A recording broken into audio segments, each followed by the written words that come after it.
For more on our top story, weakness in the local economy persisted in the first quarter. Stats SA data shows gross domestic product measuring output in the economy contracted by 0.1% in the first 3 months of the year. Specialist economist Johannes Khosa from Nedbank, he joins us now. Thank you very much, Johannes. Thank you very much for joining us. So a number of industries, at least half of the industries that have been surveyed by Stats SA registered a contraction in the first quarter of the year, and GDP as a whole declined by as much as 0.1%, as opposed to the market's expectation of plus 0.1%. Just unpack these numbers for us. Good afternoon, Nobu, and the viewers or the listeners. Yeah, well, the numbers they generally reflect the tough economic environment that we are facing as a country, and they are just almost in line with our expectations. We're expecting no growth, and we reflect the downside risks to our forecast.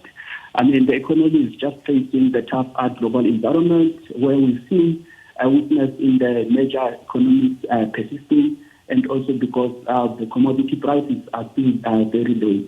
And as you recall, again, in the first quarter of this year, we had load shedding continuing. So that has had an impact in the export-oriented industries such as mining and manufacturing. Yeah. But on the positive side, we had a very strong rebound from the agriculture sector. But again, that's also taking into account the base that is coming from. If you recall, in the final set of last year, the agriculture contracted by 9.7%, reflecting the impact of foot and mouth disease that we have experienced, including the swine flu and the avian flu in the fourth quarter. So the first quarter of this year was much better than last year from the agriculture point of view. Yeah. But all the industries contracted. So when you look at the consumption expenditure side, you know, the report covers how the consumer's doing, the household, how the corporate sector's doing, how the government is doing. How do you see that picture overall, and specifically, how is the consumer doing? It's also a pretty bad picture on the consumption side of the economy. I mean, the weakness mainly came from weak consumer spending. If you recall, consumer spending accounts for around 60% of the economy. And that contraction that we see reflects the weakness across the board. I mean, if you recall, in the first quarter, we had inflation still remain high at around more than 5.5%. And again, because of the slow growth in income, if you combine that with the impact of high interest rates and weak job market, that affects consumer confidence, and as a result, consumers were very cautious about spending. Their main focus was spending on essential goods and services. And when you look at fixed investment, another component, it also contracted, again, reflecting the impact of weak business confidence because of the adverse economic environment that we're operating in, including high input costs. Yeah. So I suppose the second quarter is going to look better than the first because we haven't really had that much load shedding in the second quarter. Would you agree with that? But added to that, we have a lot of uncertainty about how our government is going to look and how economic policy is going to be looking. Will it stay the same? Will it change? So what does that then do to the balance of the rest of the year in terms of our GDP potential?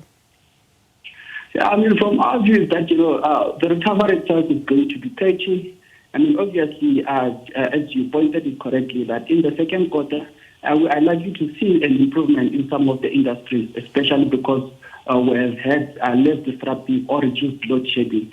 But again, and we also had some improvement when it comes to other logistical constraints, such as the rail and freight and port services. And then again, that will contribute on the industry side. But again, as the year progresses, we are likely to see inflation coming down, which we believe it will lift disposable income. And then maybe later in the year, as we begin to see interest rates coming down, we might see a pickup in consumer spending, which will have a positive impact. So in short, we expect positive growth to come from the second quarter of this year. When it comes to fixed investment activity, We think it will take a bit of time before it recovers because, as you posted it correctly, that, we're still having a challenging policy environment. I think most companies at the moment will just focus on recovering the costs that they have incurred last year, especially regarding the more disruptive load shedding. So they will focus on recovering those costs until there is some stability and direction in terms of our policy. And then we believe that it's only then that companies will start to invest.